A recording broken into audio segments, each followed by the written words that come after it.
మత్తయి 5:10-27. వ్యభిచారము చేయవద్దని చెప్పబడిన మాట మీరు విన్నారు కదా.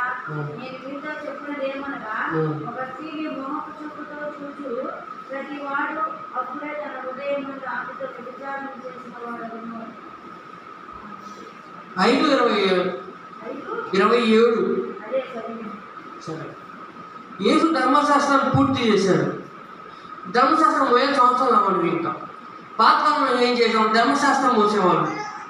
ఓ పాపం చేసి దానికి తగిన ఫలాన్ని ఇవ్వాలి, అంటే ఒక మేకను బలి ఇవ్వాలి. చిన్నది అయితే చిన్నది, పెద్దది పెద్దది.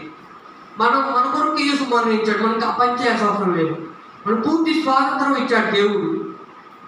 ఇంకో పాయింట్ ఏంటంటే, మనం చేయాల్సిన పని పూర్తి చేశాడు మన కోసం. హెబ్రీ 7:20 చదవండి. హెబ్రీ 7:27.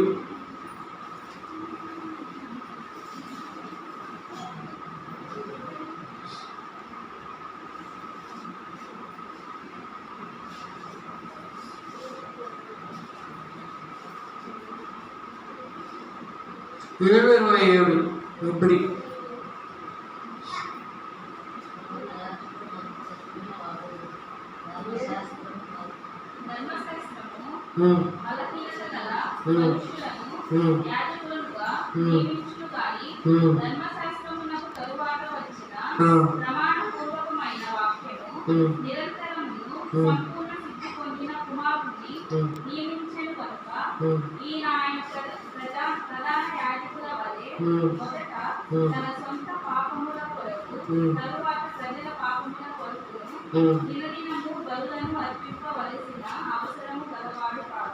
చాలు.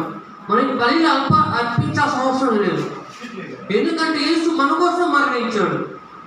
ధర్మశాస్త్రం ఏం చెప్పిందంటే, పాపం చేసే మేకని లేదా కోడిని భరించమంటుంది. కానీ యేసు మన కోసం భరించాడు. పాపాన్ని మరణించి తిరిగి లేచాడు. హల్లెలూయా. ఇంకో పాయింట్ ఏంటంటే, మనకి రక్షణ కోసం మనకి రక్షణ ఇచ్చాడు దేవుడు.